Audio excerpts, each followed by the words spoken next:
Hey people, Sleepy Reader here, Damien. This is basically going to be an imitation of Travis's Uncover the Covers, Oddfellowthoughts.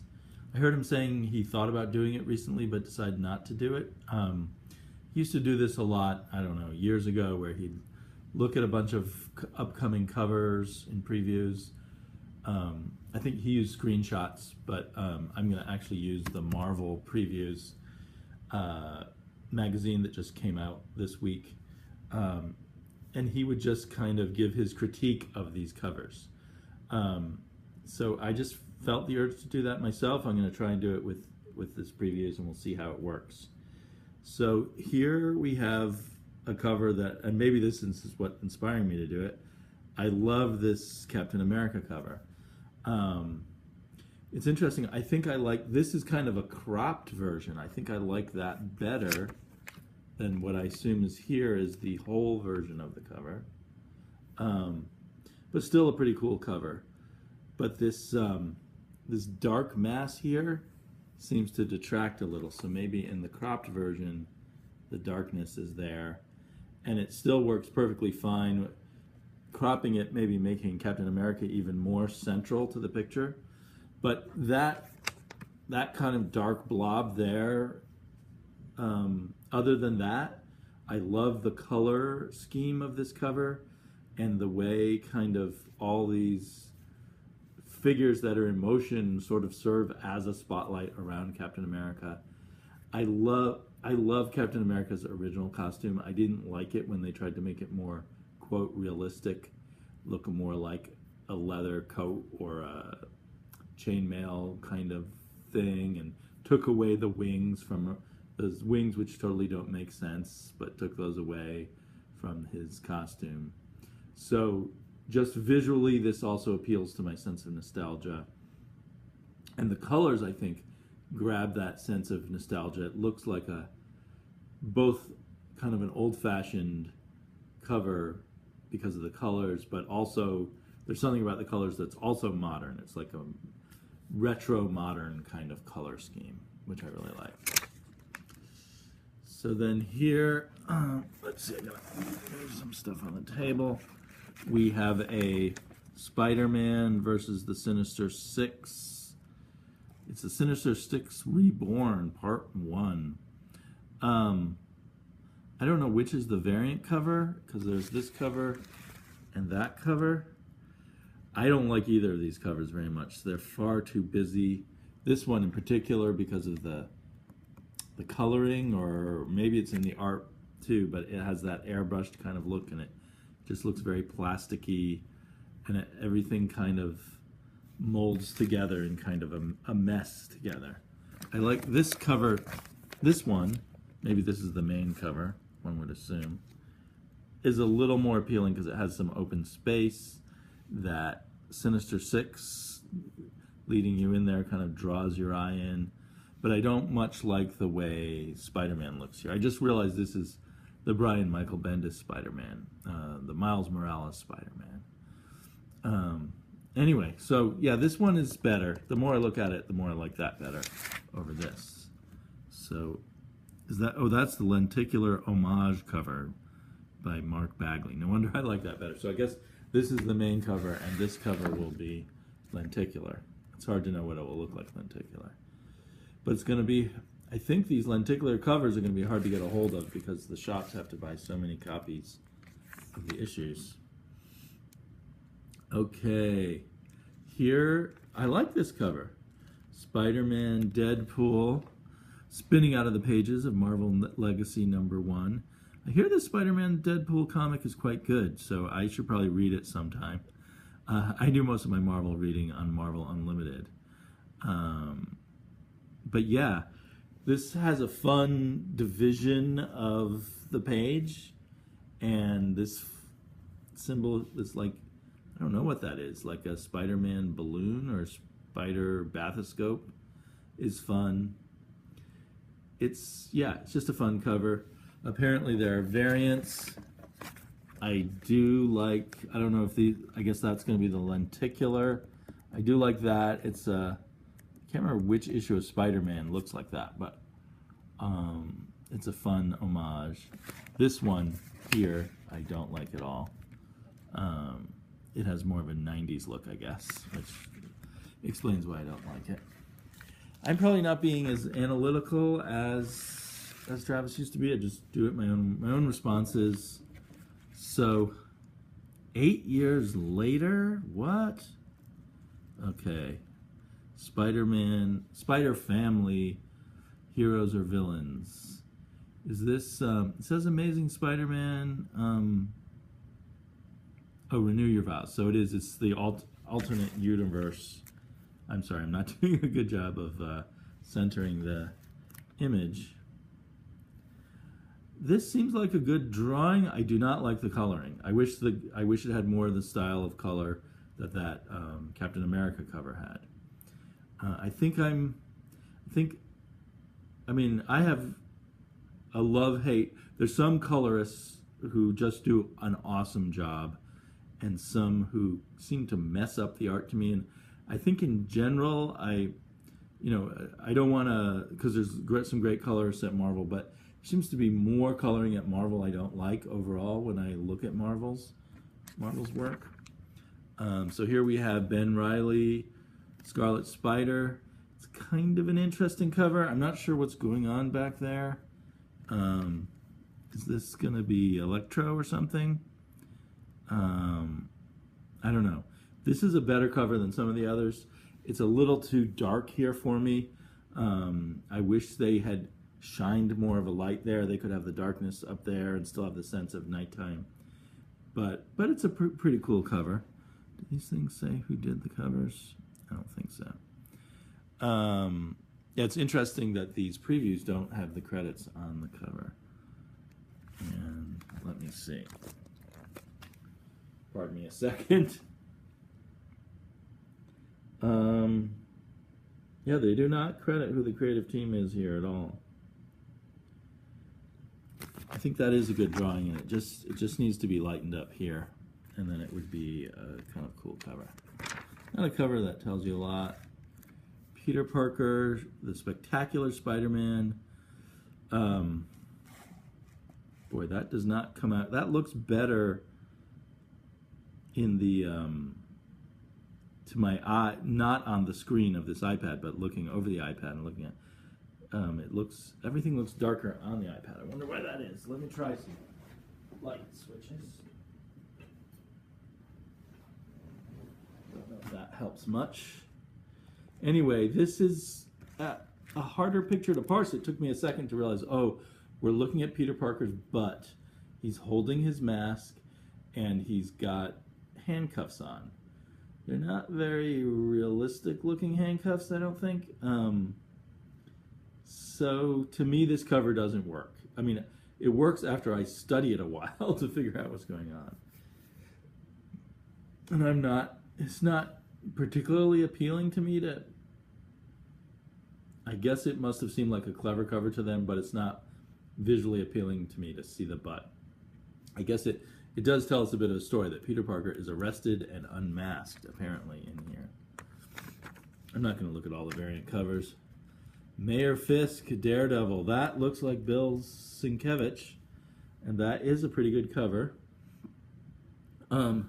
I don't like the way the logo just kind of sits on the top of Wilson Fisk, Kingpin's head.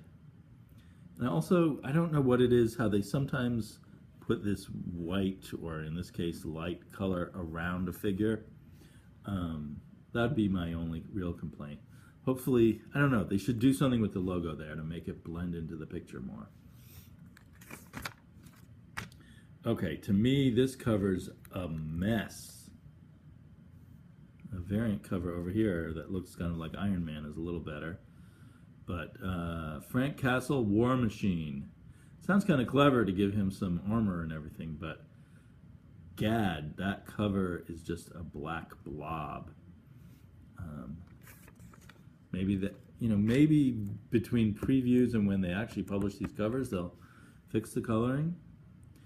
Now this She-Hulk cover is kind of cool looking. Again, though, it kind of reminds me of, I don't like that blob of brownish color there.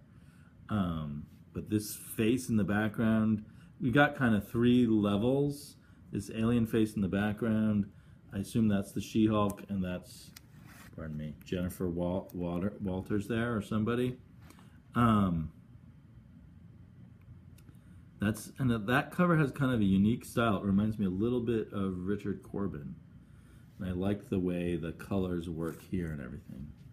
Still, even this cover could use a little more lightening up of the colors. Doctor Strange, number 238. Oh, some of the variant covers over here look kind of cool. This cover should work, but it doesn't. It just, again, with the darkness not being balanced out right, I just feel a bit out of focus. This cover's not so bad. It's too bad this thing here is covering it up. I do like the coloring, levels of coloring there. We got the darkness in the background, but this eye really pops. This kind of view taking us into the picture and leading us to that eye, sort of as we zoom past different layers. I really like that. This variant over here is pretty ugly, in my opinion. Man, someone likes dark colors. This Old Man Logan, can hardly see what's going on here.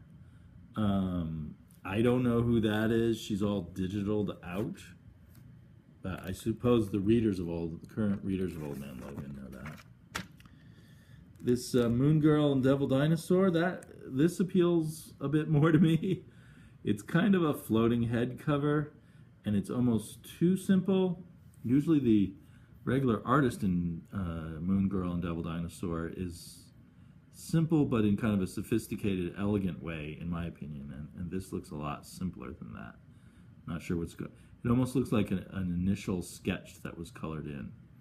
And it feels like Devil Dinosaur's body should continue in the background. Just this shoulder of Devil Dinosaur then floating.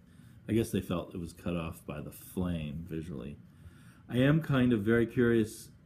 This has been a really fun comic book, and to see her team up with Herbie and Ben Grimm and Johnny Storm the Human Torch, that's going to be really fun. Guardians of the Galaxy, join up today. Oh man. Okay. It's kind of cool that they're doing this under the chin view, but what is that there? And I kind of like the color scheme, but then it loses me there. Yeah, that's a weird cover. This is a very nice cover. It's kind of dark, but it works. The layers of darkness do not obscure the picture. And again, with kind of a brown blob there, but this brown blob in the foreground works better. You do kind of read it as some wreckage that he's walking through as he walks up to his throne. I thought I saw elsewhere who the it's Donnie Cates is going to be writing this, so I will want to read it. Now I see, I'm sorry, I'm such a newbie on looking at Marvel previews, that they do over here above the variant cover give the credits for who's involved. So which is the main cover? Lenticular homage cover. I guess the regular cover is done by Jeff Shaw, so is the interior art going to look like this? That makes this, with Donnie Cates as the writer, a very tempting book. Secret Warriors number 8. Another one of those just too busy. The colorist would have had to do a lot more work to make all the different elements of this cover pop better. I do like the figure of Ms. Marvel there, but other than that, I kind of hate this cover. There looks like there's a variant homage cover to a famous Steranko Shield cover that I've always liked. Okay, this is the comic book I'm really excited about.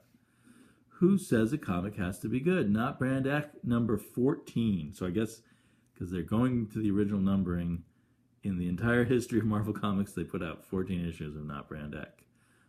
Yet, it looms large in my imagination. And I always was tickled by the idea of Forbishman, and it looks like they're going to actually have an adventure of Forbishman in here. And obviously it's going to be an anthology with a lot of short stories in it. Nick Spencer, Christopher Hastings, Jay Foskett, and more. None of those are writers that I get excited about, but I might pick this one up, or I probably won't put it out in my pull, but if I see it in the shop, I'll probably pull it. The coloring, it has that retro modern feel, so it isn't exactly the way the coloring of a old 60s Marvel comic would be, but it does capture some of that. And the parallel of all the characters posing and the different layers of it and the humor, it works quite well. After that Captain America cover, I think this is my favorite cover so far, although the Thanos cover was very good too. This cover, I kind of like the coloring here, again with the kind of overly dark thing in the foreground, and then this one also has an overly dark thing in the background, but it's okay. For the most part, it has a kind of a stiff drawing style, if you will.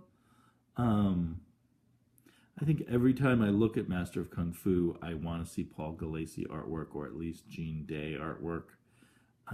So when I see the modern artists on it, it just doesn't seem quite right to me. Number 126. So I do find it kind of fun, the idea of them going back to the old numbering. Not that it really is going to affect whether I buy it or not. Over here, another Jim Steranko homage. I kind of love homages, and then kind of start feeling like, how many homages are they going to do? I mean, yeah. This Black Panther cover, it reminds me of the cover. I have the first two trades of this Black Panther series, that Ta-Nehisi Coates Black Panther. I haven't started reading them yet, but it looks a lot like one of the other covers. It looks very familiar. And it feels very generic, and this background seems so photoshopped that it doesn't have much life of its own. It's just like a background that's been dropped in, it seems to me. But I do like the way it gets lighter around. The green gets lighter and lighter as it comes towards the Panther. But then I think there needs to be more highlights of light shining off of his costume or something. This must be an Alex Ross cover. Yep. I kind of like this Alex Ross cover. I like the hand and the positioning of the face.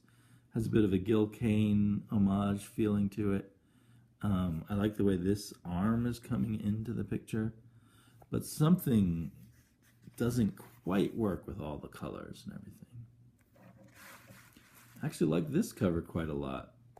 I didn't know that the Vision was in the Champions. I guess his daughter's in the Champions, so maybe he's showing up as a guest. That cover, given how much I liked the Vision comic book by the miniseries that was out last year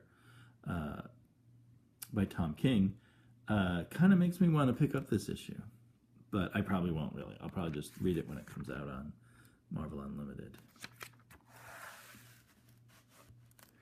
Here is the Incredible Hulk. I assume this is still the, what's his name? Amadeus Cho Hulk. Looks like it's kind of a cool cover. But the color, I don't know, the coloring doesn't integrate it well enough. But the drawing looks pretty cool to me. So I'm going to take a short break. I'll be right back. Okay, a break for me, but not a break for you. I'm back. Another homage. I guess it's a Kirby 100th anniversary cover, so it's a painting that's an exact replica, pretty much, of one of the Kirby covers. Does it say here who the variant cover is? No, I think so. It's actually a Kirby drawing, and they've just overcolored it, probably. So it's not really an homage cover, it's just a reprinted cover. I don't know. If I were a variant cover collector, I'd want variants that apply to the story.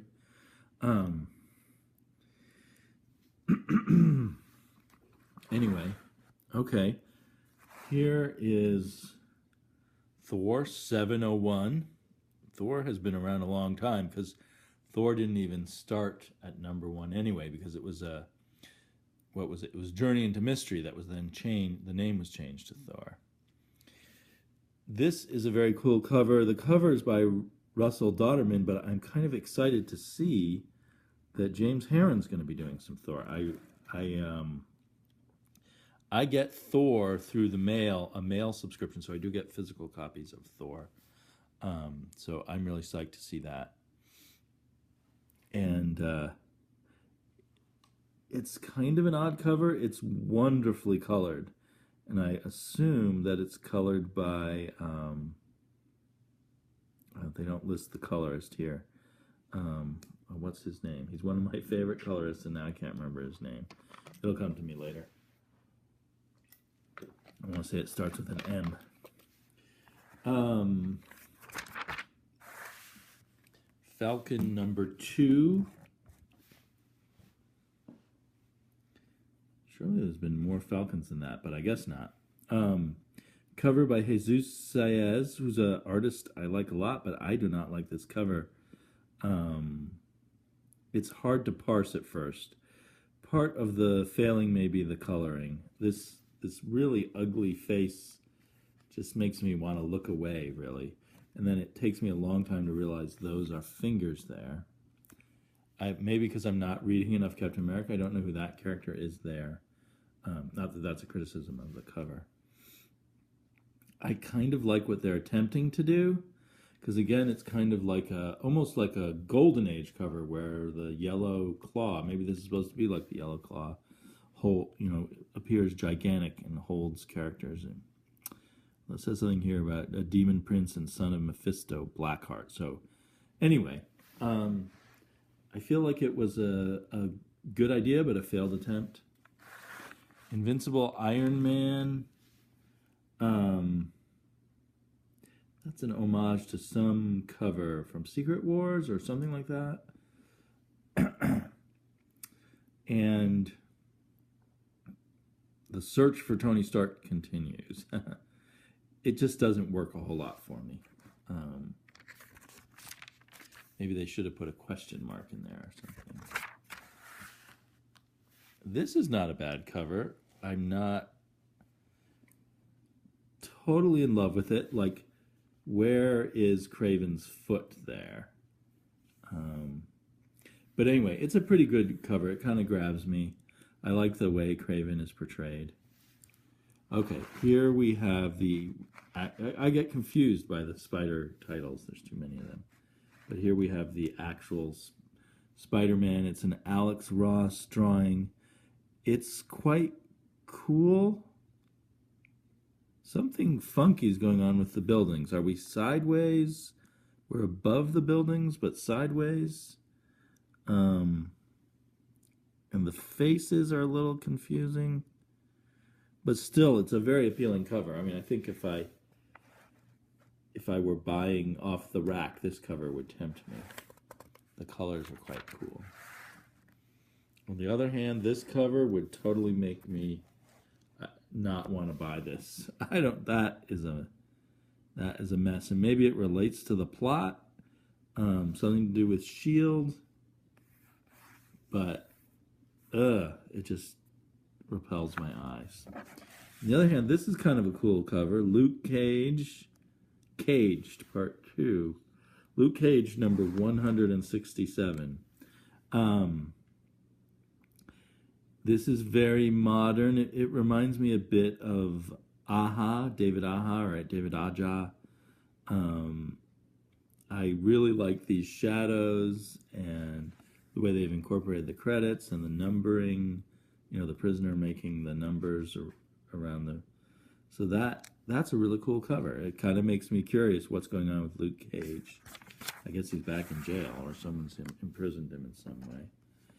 This is also a really cool cover by David Mack. I can't really make sense of it. Her hair's going up in the air, and then there's a face in her hair, but that looks really cool. The background color to the hair to her body all make this cover really pop.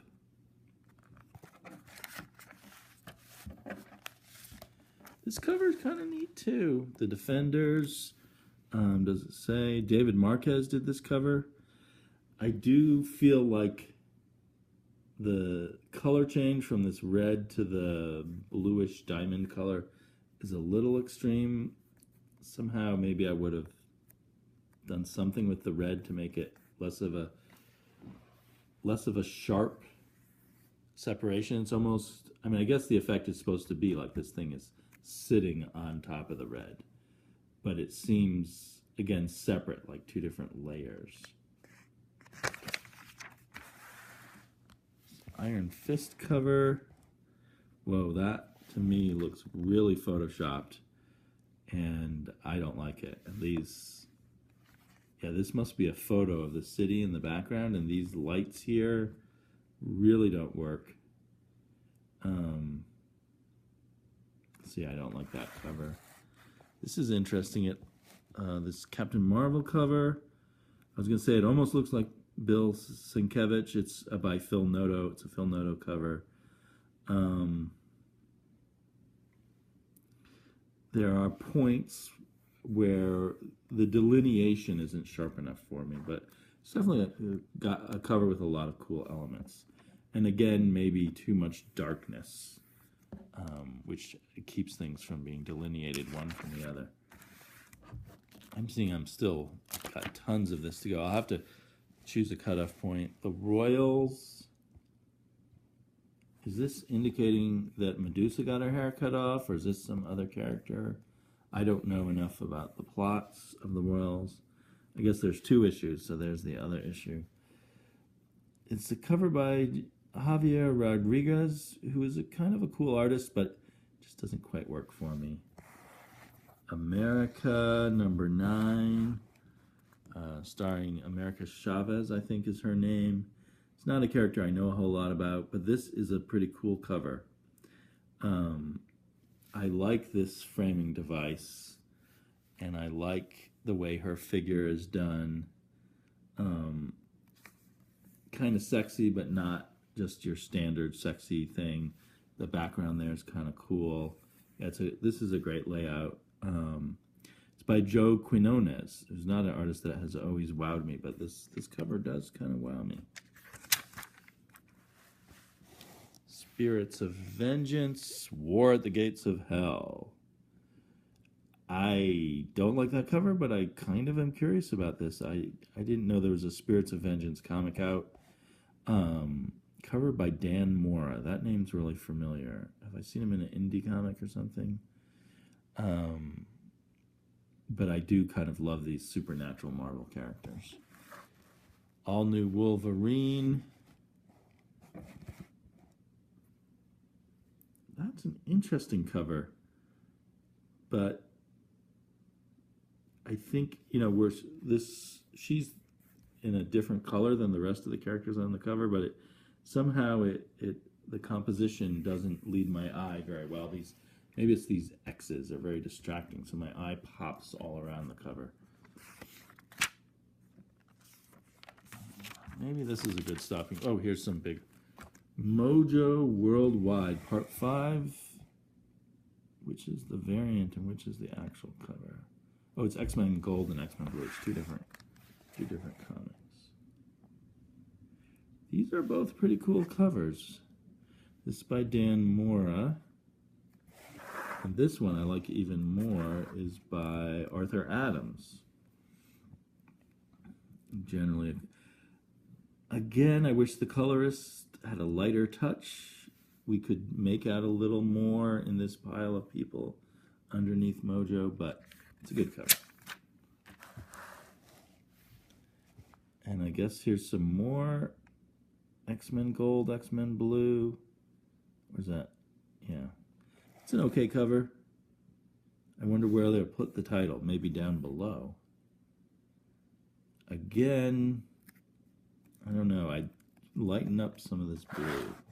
And here's another one that seemed like a good cover, but I don't like the coloring. Is that Devil Dinosaur in the background or something else? Spitting out of the pages of Marvel Legacy. Despicable Deadpool, $2.89. Cover by David Lopez. So yeah, it's well drawn. It's kind of strange that there's so much here, so much kind of unused space there. But it needs to be recolored in my opinion. As if I'm an expert. But, you know, for this video, I'm the only one with an opinion. Cable. What's going on with his head there? Again, it's unclear. Problem with the coloring or problem with the drawing? Definitely too much darkness for my taste in the coloring. Oh, I like that cover quite a bit. I don't know what's going on. Is that the boy who likes her, or is that some superhero? It's kind of cute. The color, I like the coloring. And yeah, and it both focuses your eye here, and then it kind of gives you a sense of space going there. The gimmick with the scarf, or whatever that is very eye-catching. Here's another good cover. For Garth Ennis Punisher Platoon. Oh, it's a Goran Parloff cover. No wonder. And Goran Parloff is doing the interior art. That makes this one I want to keep an eye out for. I have not really discovered Garth Ennis. I just haven't read enough of him. But I love Goran Parloff's art, and I certainly am curious what Garth Ennis does with things. I know he's really a fan of war stories, so that probably would be a good one. Runaways, written by superstar author Rainbow Rowell. Have you heard of Rainbow Rowell? I haven't. Maybe she's a superstar in kids' graphic novels or something. Astonishing X-Men #5 by Charles Soule. So it makes me realize, looking through this, I've totally lost track of what's going on with the X-Men. I know Marvel was trying to get rid of them. This part of this cover is pretty good, and then this part here just feels like a mess visually. Oh, here's a nice one. I like that. I wonder where they'll put the logo. It's Old Man Logan Deadpool versus Old Man Logan. I don't want to read Deadpool versus Old Man Logan, but that's a good cover. I've heard people complain about white on covers, I guess maybe because it tends to turn yellow, or does it show fingerprints, or is that more black? Anyway, it probably shows smudges and stuff. But visually, this is very cool. I like this. The sense of falling is really good. The one bit of rocks over here. Very nice composition in my opinion. My humble opinion. My not so humble opinion. And some Star Wars covers.